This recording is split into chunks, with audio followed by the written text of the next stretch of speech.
If your job at a healthcare facility includes disinfecting against viruses, you know prevention is the best medicine. And maintaining healthy spaces starts with a healthy cleaning routine. Grainger's world-class supply chain helps ensure you have the quality products you need when you need them. From disinfectants and cleaning supplies to personal protective equipment, so you can help deliver a clean bill of health. Call 1-800-GRAINGER, click Grainger.com, or just stop by. Grainger, for the ones who get it done. It's the Opperman Report. Join digital forensic investigator and PI Ed Opperman for an in-depth discussion of conspiracy theories, strategy of New World Order resistance, high-profile court cases in the news, and interviews with expert guests and authors on these topics and more. It's the Opperman Report. And now, here is investigator Ed Opperman. Okay, welcome to the Opperman Report. I'm your host, Private Investigator Ed Opperman. The show's brought to you by emailrevealer.com and our brand new sponsor, MichiganMushrooms.net. If you want to try out some mushrooms, some chaga mushrooms from Michigan, get a hold of MichiganMushrooms.net or check them out on Facebook at Michigan Mushrooms LLC. If this is your first time listening to the show, please make sure you check out OppermanReport.com and check out our member section. We got all kind of exclusive content on there that you can only get by becoming a subscriber and joining up and being a supporter of the show. Today, I got a real treat for you. One of our most popular guests we've ever had, and definitely one of the most popular people, one of my favorite people in the whole world. Okay, you guys laugh at me, okay? Because everybody makes fun of me because I'm a fanboy with some of these guests, but I am a huge, huge fan of Sarah Jane Woodall, Wonderhussy, one of my most favorite people in the whole world, really. There is never a time I see an update from Sarah Jane Woodall that I do not appreciate it, that I do not see the brilliance behind it. I got to tell you, so I'm a huge, huge fan. I'm going to be gushing all over her. But Sarah Jane Woodall, are you there? I'm here. Hey, Ed. How's it going? I love you, Sarah. How's it going over there? It's fantastic. I'm not going to lie. Every day is better than the last. Yeah, you know what? Yeah, you got it made, man. You really tapped into something going on out there. You know, all these adventures you go on and all your just what a life. It's all right, but this time of year is a little rough on me because I do work as a nude model outdoors, and it's getting kind of chilly to be running around the desert naked. Yeah, but people still want you to do it, huh? Well, yeah, I guess there's a little sadism involved. I'm not quite sure what's going on. Okay, let's get an idea now. If I'm coming to Vegas and I want to have an adventure and hire a model and make you freeze and take you out in the cold and the rain and stuff like that, what do I do? How do I get a hold of you? What does it cost? All that kind of stuff. Well, you can just check my site out, Wonderhussy.com. That's Wonderhussy. My mother was Wonder Woman, and my father was a shameless hussy, and they got together and created me, Wonderhussy.com. There you'll find all the information you need about booking me for a day. I charge $500. I'll drive you all over the desert to an abandoned cement plant, an old silver mine, a dry lake bed, a Joshua Tree forest, even the ancient bristlecone pines. Wherever you want to go, I will take you there in my truck and pose nude for you. You know what? Everybody should check out Wonderhussy.com, and you should bookmark it, and you should check it out like once a week because there's always just don't check it at work because it's NSFW. There's nothing bad on there. It's all no, but there's just some like artistic nude pictures every once in a while, that kind of thing. But it's not porn, man. I'm just a regular gal trying to get ahead. Right, and also too on Facebook, it's Wonderhussy on Facebook, and go there and like it because there's always updates, and every update is great, you know, and it has a real good vibe to it, you know. No, really, man. You know, I'm a huge fan, and I recommend. Don't gush all over me, Ed. I didn't bring a washcloth. Okay, I'll try not to. You know, I tell you, the past couple of weeks, I had May Pang, John Lennon's girlfriend. Ooh. And then I had Malcolm X's daughter. Ooh. So I have been gushing for a couple of weeks in a row now. But I tell you, Wonderhussy is my favorite. There was no doubt, and I can say that sincerely. I really love your work. I'm a huge fan. And I even try and, when I meet these young models here in Vegas, because you meet a lot of them, I always kind of, you know, and they're all getting taken advantage of, and they're getting ripped off. It's just a shame.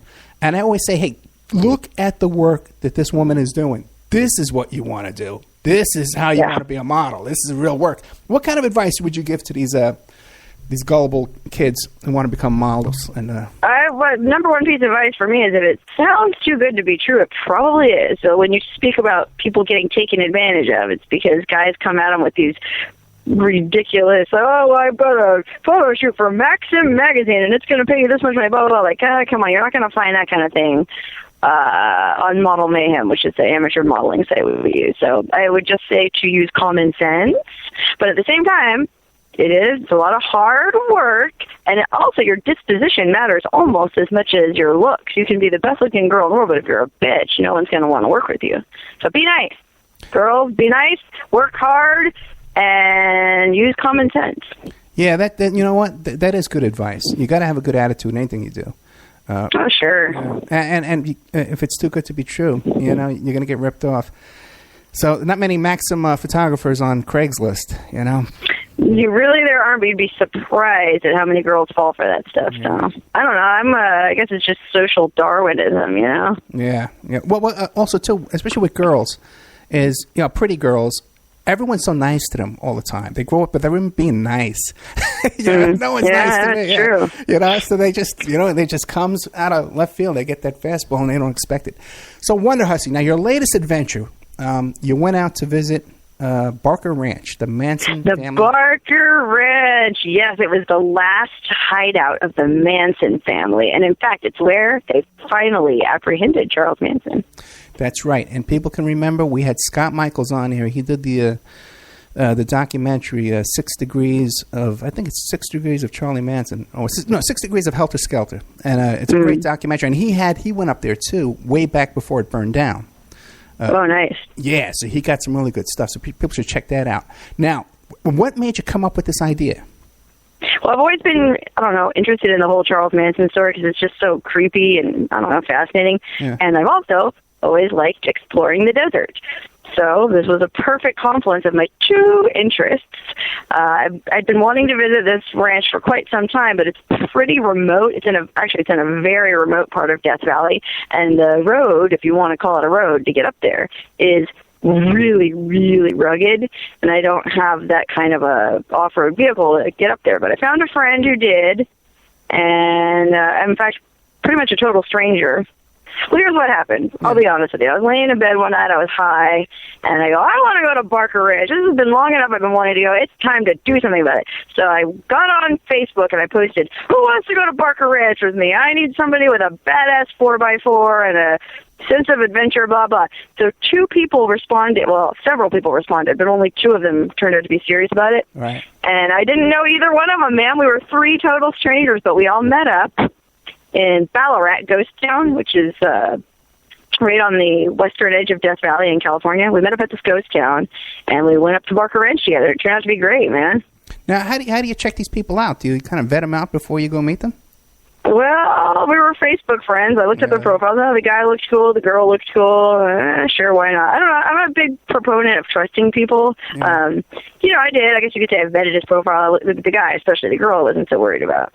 But he was cool, man. He's a really, because of the type of work he does, he couldn't really be associated with me publicly, so I won't give too many details about him. But really nice guy. He's from Southern California, and he's an outdoorsy type. And he had a 4x4 that was able to get us up this road to the ranch, which was the most important part of the whole thing. Okay, now you're driving up there with these 2 strangers, where there was a killer cult out there. I know, right? What do you guys talk about? Well, it was a little awkward. So we all met up at this ghost town the first night. We camped out overnight, and then in the morning we're going to set off for the ranch, right? So we had a little campfire and just chatted about stuff, and I can talk to anybody. So I don't know, just this, that, and the other. And then, in the morning when we set off for the ranch, we kind of were all on the same page, like just trying to get up this road. And I don't know, the conversation wasn't awkward at all. Now, I've heard about that road. The road from Vegas direction is supposed to be brutal. Well, so there's 2 approaches. So the ranch is up on the top of the Panamint Mountains near a pass. There's not very many passes through these mountains, right? Because they're very rugged and remote. But there's a pass called Mangle Pass, named after some old prospector up there. But you can approach from the east, from the Vegas side, and that's actually a better road than if you approach from the west. Right. But there was a bunch of flooding in Death Valley last month. They had a lot of rain. In fact, they got record amounts of rain, and it washed out several roads. In fact, I don't know if you might have seen it on the news, it washed out Scotty's Castle, like tons of damage was done. But one of the roads that we would have needed to get to the ranch from that side was washed out and closed down completely. So we weren't able to come in that way. We had to take the western route, which is really, really, really, really burly. I wouldn't even call it a road. I've never seen anything like it. I can't believe we got up it.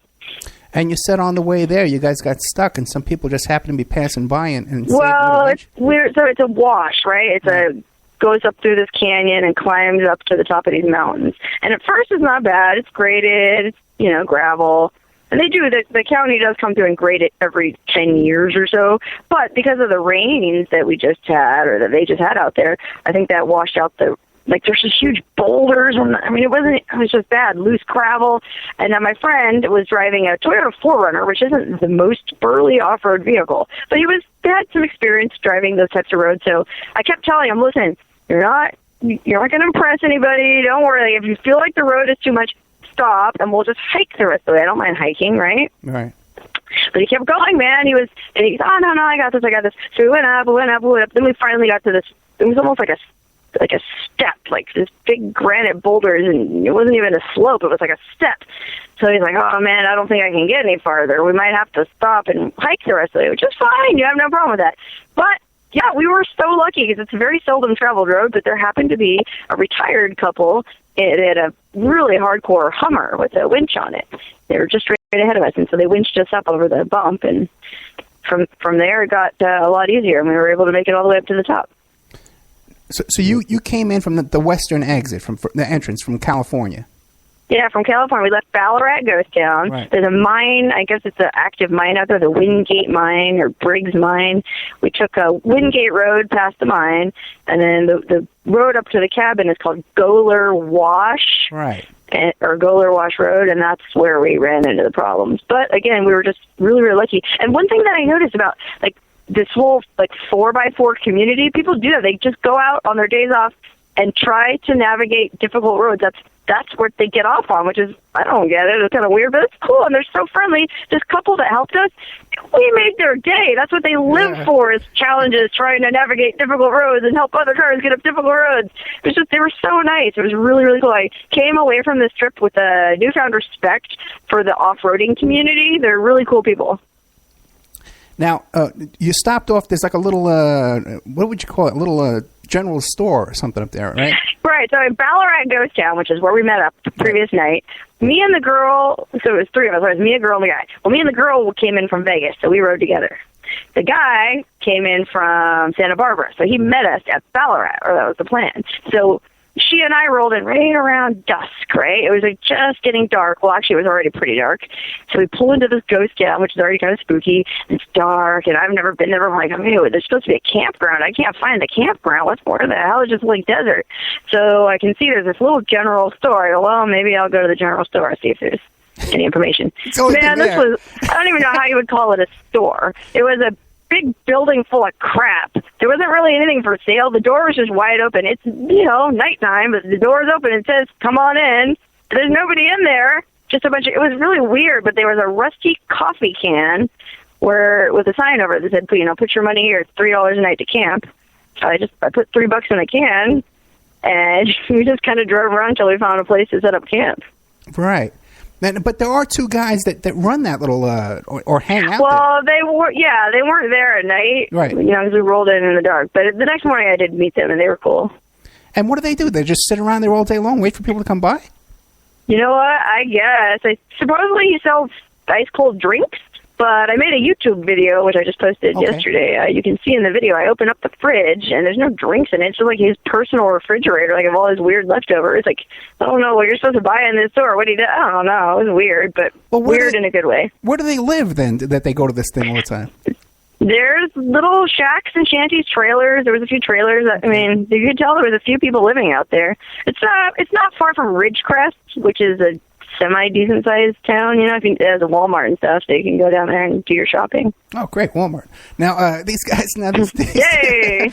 Well, okay, that's a good sign. Now, these two guys who hang out there, do they drink or smoke pot all day long? What are they just doing? I didn't get that sense from them. They seemed more like if they were going to do anything, they might drink beer here and there, but they didn't seem like, hippies or anything. They were just kind of like just desert rats, those odd guys you find living out in the desert. I mean, because they had no TV. They were nice, though. They were nice because here's my problem. Yeah. There's this old panel truck parked out in front of the general store, right? And the legend is this was Charles Manson's Ford pickup back in the day. And it's all rusted. It actually looks really cool.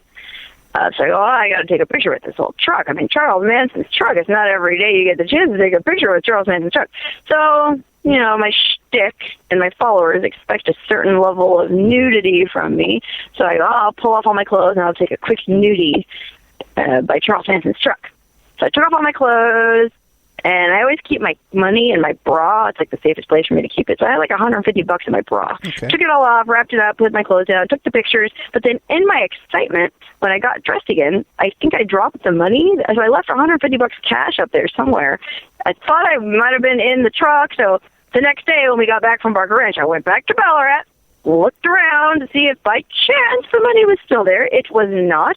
I checked in at the general store. They said they hadn't seen it. And I actually believed them because the one guy really helped me look around for quite a while to see if it was in the bushes or had, blown away. I don't know, man. I think I just made a $150 donation to Ballarat. That's all good.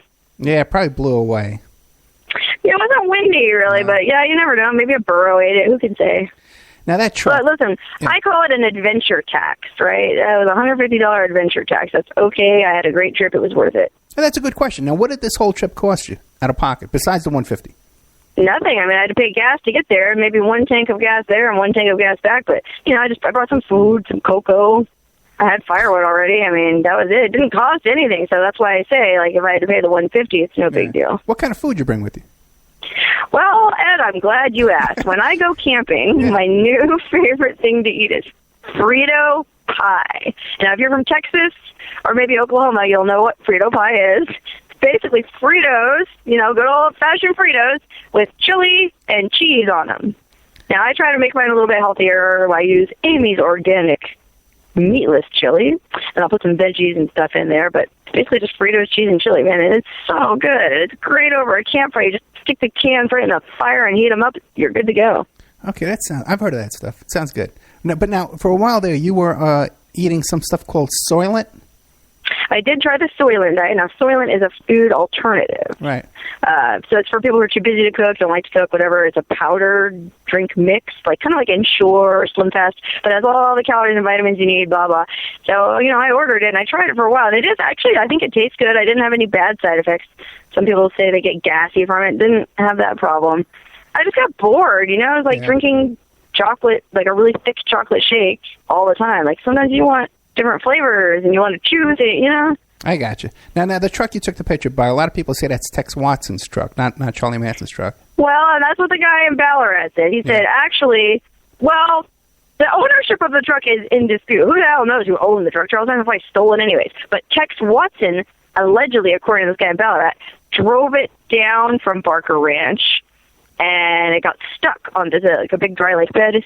When you come out of Goler Wash Canyon, supposedly this truck got stuck in the dry lake bed and eventually ended up in Ballarat. So I don't know who it belonged to, but Tex Watson is responsible for it being where it is. Now, up there at Barker Ranch, there should still be, I don't know if you saw it or not, but the old school bus. Now, the bus wasn't there, and again, this road was so bad. I am astonished that these guys got a school bus up there, but maybe back then the road was in better condition. There was a lot of rusted old remain, there's a big junk pile about a quarter mile from the ranch, maybe an eighth of a mile away. Tons of rusted out old car chassis and barrels and cans and just this huge amount of rusty old junk. I didn't see the remains of a school bus in there. I think I would have noticed a bus, but I'm thinking some enterprising souvenir hunter somehow got it out of there. No, you got to hike a little bit to get to the bus. You got to watch the 6 degrees of Helter Skelter because he goes all over. Well, dang it! Now I'm gonna have to go back to Barker Ranch. I'll go with you. I really want. All right, it'll be the Opperman Field Report live from Barker Ranch. There you go. Yeah, and I'll even bring some of that Soylent with me. Okay, and I'll bring some of those Michigan mushrooms too. You can check those out. Hey, I did have mushrooms, but they weren't Michigan mushrooms. Well, the Michigan mushrooms are the best. Okay. Have you ever tried chaga mushrooms? No, I haven't, but they sound really interesting. What's the deal? Well, they I could read the whole commercial to you, but what it is these guys at MichiganMushrooms.net, they sell these chaga mushrooms. These are really cool people. You would get along with them really good. And you don't eat them. You make a tea out of it, and you drink it. And the Russians and the Native Americans have been drinking this tea for thousands of years. And they got another tea, too, that they make. It's like some kind of fountain of youth kind of tea. What? Yeah. And it's, I'm definitely have to look those up, because I've drunk some mushroom tea in my day, but let me tell you, it wasn't that kind. Yeah, I know that. You're into the other kind of mushrooms. It's called reishi. Hey, but if it's a fountain of youth, I'm into that. That sounds amazing. Listen to this. Reishi mushrooms, known in China as the mushroom of immortality. The mushroom of immortality. Oh, my God. Isn't that cool? And the chaga mushrooms are known as the diamond of the forest. The diamond of the forest. Okay, MichiganMushrooms.net. Is that what you said? Yeah. You got to check it out. I'm all over it. It sounds really interesting. Okay, well, last week I got them to send some free mushrooms over to May Pang, John Lennon's girlfriend. So I'm gonna work on it with you too. Wonderhussy deserves free mushrooms for sure. Yeah, absolutely. Now, okay, so now you get up there. Now, did you get like a creepy vibe from this place or anything like that? I didn't, and it was Friday the 13th. Actually, that has a little extra. All right. Note of ominousity to it, but no, I didn't really feel any vibes. Actually, I was really impressed at how much stuff was left, because I had heard about this fire that burned everything down in 2008, blah, blah. Well, there was still a lot of stone foundations standing. I mean, you could still see the exact spot in the bathroom where they found Charles Manson hiding. Like, it was really cool. But I wouldn't say that I felt any ominous vibes. I mean, the three of us, it was really cold. I mean, it was probably down in the 20s overnight, so we just had a big fire and sat around and bullshitted all night. I mean, it was really fun. No, not creepy at all. But I didn't know that you had to hike up to the bus. Damn it! Now that's okay. I was planning to go back anyways. Yeah, you have to find the bus. You got to get that video first. The Scott Michaels 6 Degrees of Helter Okay, Skelter. I'm going to watch 6 Degrees of Helter Skelter. Yeah. Got it. And you know what he does too? He runs. You would like this guy because I hooked you up with a lot of people on Facebook. He runs the celebrity death tours and Find a Death website. Oh, right. Yeah, I've seen his website before. Oh, okay, cool. Yeah, Scott Michaels. Yeah, you two would get along great. Oh, right. Yeah, I looked at his stuff when I was in L.A. a while back, and I wanted to go to the Tate LaBianca houses and stuff. Yeah, he does all that stuff, man, and he'll take you on Very the bus. Cool. Right on, dude. I got all the cool people here at the Opperman Report, man. I don't make any... Ed Opperman brings them all together. I really do. You know who I have coming on next week? And he lives here in Vegas, too. You'd like this guy, too. Billy Hayes, the guy who was the Turkish prisoner at Midnight Express. What? Yeah. Really? The real guy that they based the movie about? Yeah. He lives here in Vegas. He's What? Wow, that's going to be an amazing show. I know. I find them all, man. I find you really do. That's what I like about you. Your base of friends is very diverse. Yeah, my little odd collection of people. CIA agents and FBI agents and all kind of people. Ed, you should have a party sometime and just invite everyone who's ever been on your show. That'd be amazing. Well, I think the only people that would show up is the NSA and the FBI, just to round us all up, you know? Hey, that sounds like a great party to me. Count me in. Yeah, if I ever throw a party, Sarah Jane Woodall will be the host. In fact, I'm trying to get you to come down and do a seminar with us, you know, and all your followers, all your crazy, wacky followers. We'd love to get them down. Okay, so now, was there anything else really big and eventful about Barker Ranch that you want to tell us? You know what? The only thing eventful about it was that there was no event. You know, I mean, it was a really cool place, but there wasn't anything creepy or scary. There was no litter on the ground, which I thought was amazing. Usually you go to these places and there's beer bottles everywhere. It was very well kept. I guess some of the Manson family people still kind of take care of the site. Like, really? Make sure that it still looks okay. But, yeah, it was very nice, and I definitely, as an adventurer, I recommend it to anyone who has a rugged enough vehicle to get up there, because it was a really cool, like, sense of accomplishment to make it up there, and just, it was beautiful, beautiful little valley that it's in, just really a nice spot. You know what? There's a spot up there where there's a picture. I'll send you the picture, okay, where all the Manson girls are sitting, like, in this little cave, you know? Wait, I thought that was a Spawn Ranch. Oh, that might be at Spawn Ranch. Yeah, it's probably Spawn Ranch, yeah. Yeah. Come on, Ed, get your information straight here. Well, Spawn Ranch is in San Susanna Pass, which I actually want to go check that out, too, so maybe I'll do that one next. Right. Oh, yeah, and you could take some pictures in there, because that would be perfect for you, you know? You can, yeah, it would be really cool, yeah. Yeah, whenever I see a cool spot, I always think of, because Sarah picks these great, really cool spots to do modeling shoots.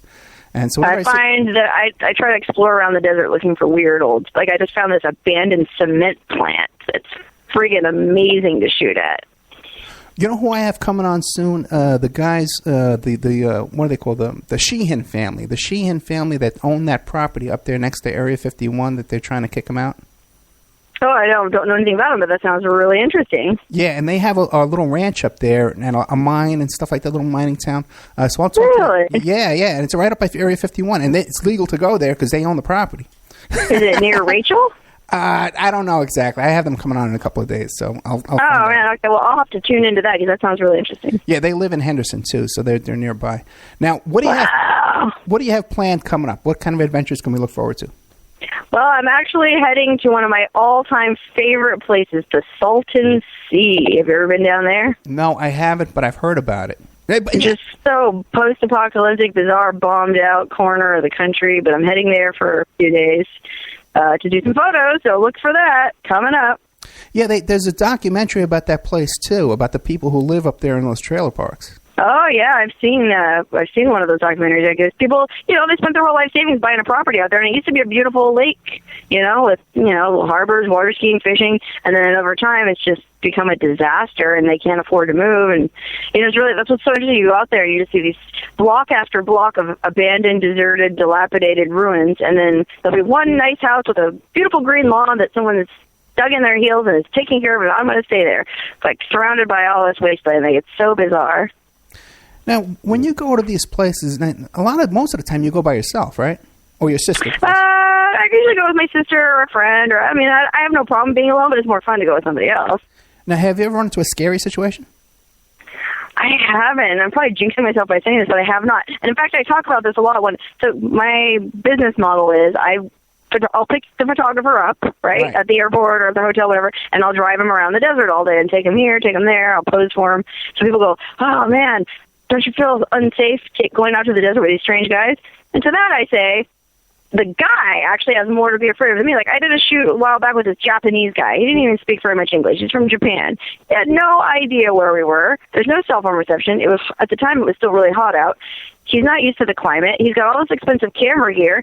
I could very easily have just stolen all those cameras and left him out in the desert for dead. You know what I mean? Like, I want to say most, if not all of the time, the photographer is actually in a more vulnerable position than I am, which sounds weird, but it's true. Well, you know what? That brings up a theory I've had, because, when every serial killer, they have 3 names, like Sarah Jane Woodall. Wait a second. Well, I'm a lover, not a fighter, but there's no telling. If I get really bad PMS next month, it could happen. No, wait a second. They got the 3 names. They travel around to these seedy motels all over the place. No one knows where they're going. They don't really have any kind of really visible means of support. You know what I mean? They don't have a steady job. Now, you fit a lot of this profile. Well, like I said, if I get really bad PMS, I may join the ranks. I don't know. Right now, I don't feel like that would happen. But, hey, I don't know. We'll see. But no telling what the future holds. Watch out. Watch your back, guys. Yeah. That would be kind of a funny movie, huh? Like this model that goes around, like, murdering guys and stealing their stuff. It would kind of like Eileen Wuornos, but, like, the cute Eileen Wuornos. Yeah. So you don't want to confess to anything today on the Opera Report? Do I want to confess to anything? No, man. I live my life by the motto of radical transparency, which means I put everything that I do out into the public. So I have nothing to be ashamed of, no secrets to hide, and nothing to apologize for or be ashamed of. Yeah, me too. I try and do the same thing now. But now you were working on a film just recently too, right? With a guy came out and filming you.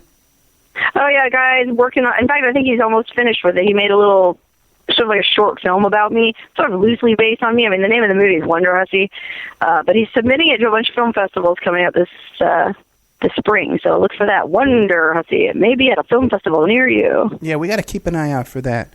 And now also, too, you had a recent adventure with one of these guys, these photographers. You took him out into the dry lake bed, and it wasn't that dry, and you got stuck overnight. Oh, man, this was so, yeah, like I said, I take these guys around, right? I take them here, I take them there. So this guy hired me. He's from Texas. He's 6'7", this tall, silent, a man of very few words. So I pick him up at his hotel.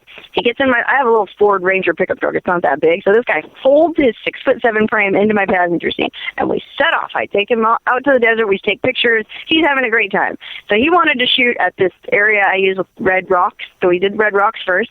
Then he wanted to shoot on the dry lake bed, right? The playa, which is, that flat, cracked desert expanse you see in pictures. So I go, all right, there's a dry lake bed near here over by Apex, which is about 45 minutes north of Vegas.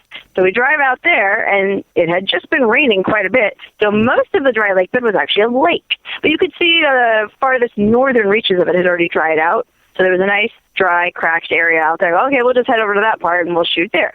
So the way it works is you just kind of drive off the road onto the lake bed, right? There's not really a road. So we drove out onto the lake bed, found a good spot, took the pictures that we needed, and okay, now let's go back into town. Well, my dumbass took the wrong route. I should have just followed my way out, gone out the way I came in, but I decided to try to take a shortcut.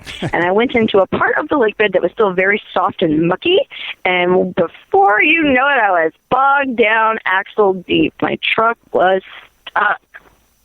So I go, oh, man, what am I going to do? I got to try to get out of here. So we tried putting wood under the rear-wheel drive, tried putting wood under there, this, that, and the other. Nothing, I couldn't get out. So I called AAA. They couldn't come get me out. Like, nobody wanted to come because I was so far off the pavement.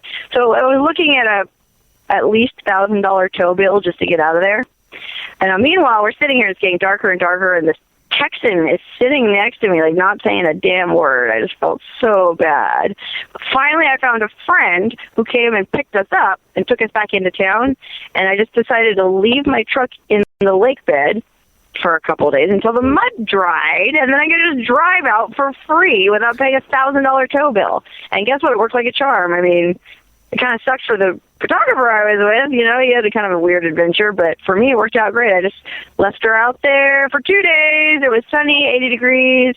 The dry lake bed dried out in no time, and then I got another friend to drive me back out, picked up my truck, and drove on out for free.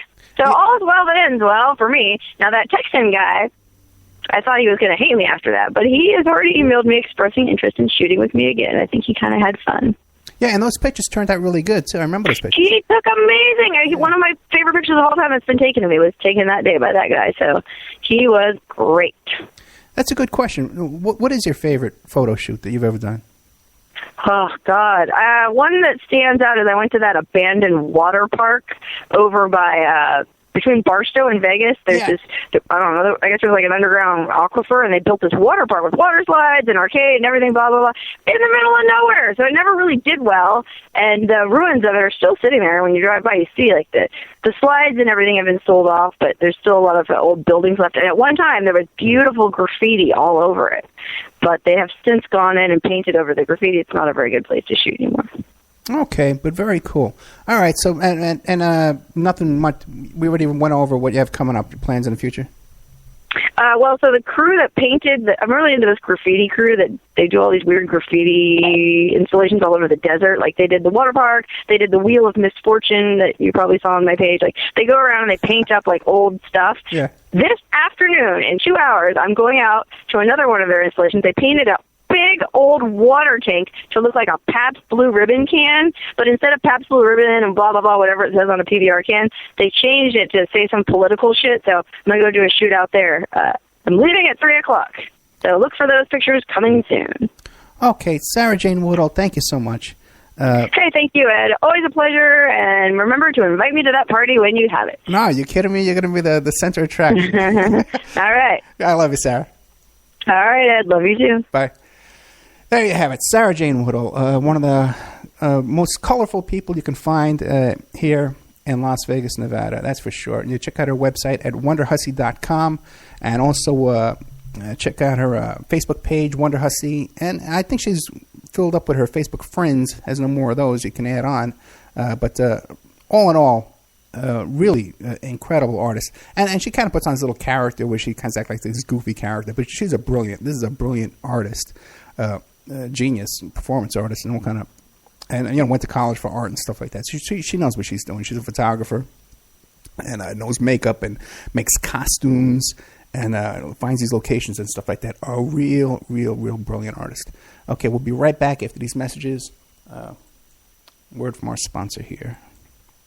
Do-do-do-do. Do-do-do-do. And now a word from our sponsors.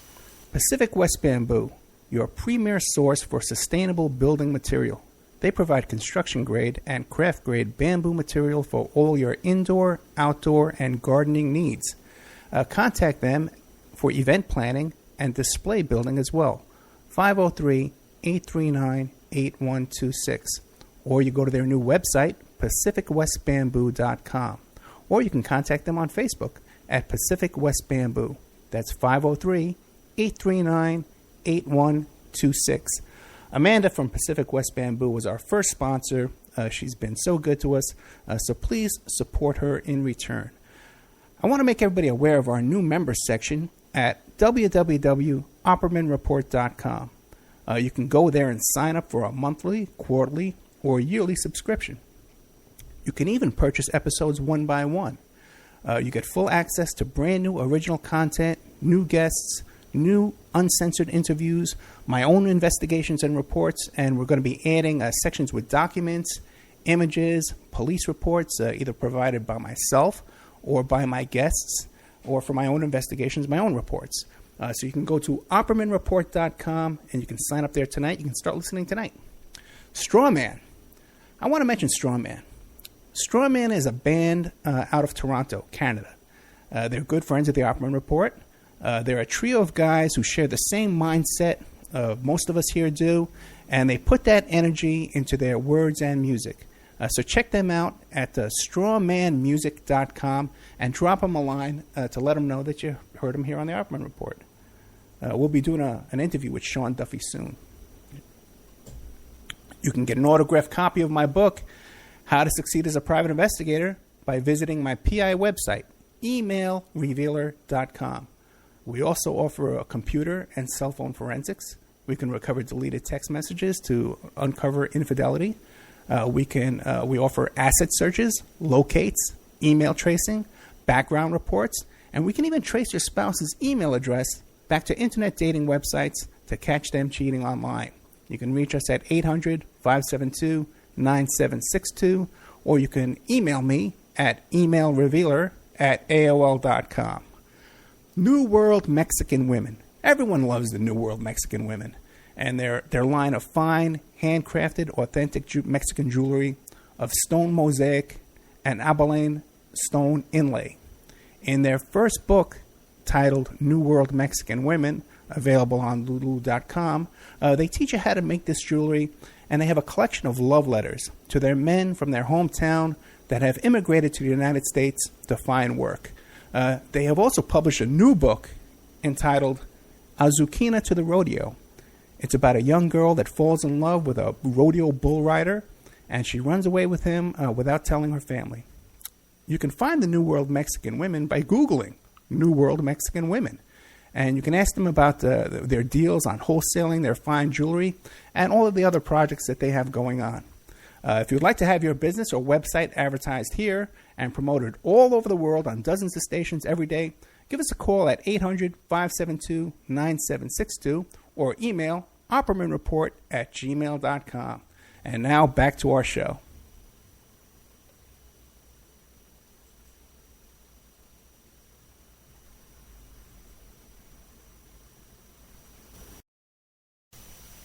Okay, welcome back to the Opperman Report. I'm your host, Private Investigator Ed Opperman. We just had Wonderhussy, Sarah Jane Woodall, one of my favorite people in the whole world, and she was telling about her visit to Barker Ranch, the Manson family hideout. You can check out all her adventures at wonderhussy.com or on her Facebook page, Wonderhussy. I was talking to Sarah about these mushrooms over at michiganmushrooms.net. They have a variety of mushrooms that can be made into teas for a smarter alternative to coffee without the jitters. They have reishi mushrooms, known in China as the mushroom of immortality, and chaga mushrooms, known as the diamond of the forest. They harvest from the pristine wildlands of northern Michigan and offer them for the best prices available online. So check out MichiganMushrooms.net and check out their Facebook page, Michigan Mushrooms LLC. I'm no Sarah Jane Woodall, but I have my own little adventures in life, I ran with the bulls in Spain. And one little spot that I'm sure Sarah's been to for sure. In fact, I know she has because we talked about it. Down there they have Nelson's Landing. And this is the spot where they, you might know Margaret Rudin, who was accused of murdering her husband. Was it? I forget his name. Mark Rudin, it might have been, something like that. And Margaret Rudin, she's did a movie about her and stuff like that. Really famous case. It was a huge case when we first moved out here to Las Vegas. It was in the news 24 hours a day, and it was on Court TV. They covered the case. And what happened was there's a spot out there called Nelson's Landing. I used to go fishing. And you can see the spot where they dumped Mr. Rudin's corpse. They put him in a trunk. That they had this antique trunk because she owned an antique shop over on Charleston. And his body wound up in one of these trunks, wound up down there, and they burned it. And it's really interesting, too, because they burned this trunk pretty good, And they was a forensic study on this, and they had to use like 40 or 50 gallons of gasoline in order to burn this trunk to the degree that it was. So they went out there with like 10 gas cans, and it was a pretty serious hike to get down there from the little parking area. We have to hike down to where they had brought this trunk, and then lug down all these cans of gasoline to burn it up. And down there at Nelson's Landing, they have this little mining town down there too. There's a little general store, and these this family down there. They're like giants. They're like 7 feet tall, and they rent kayaks and they give mining tours of the mine and stuff like that. And they have a location there too with some abandoned airplanes and stuff like that where models go and take pictures. It's a very well-known modeling spot here in Nevada, in Las Vegas. A lot of models go out there and take their picture.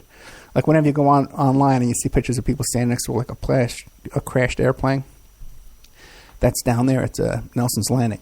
But there's a spot, if you get in the kayak and you go across the lake over there, there's a gorge. And I told Sarah about it. It's a beautiful spot.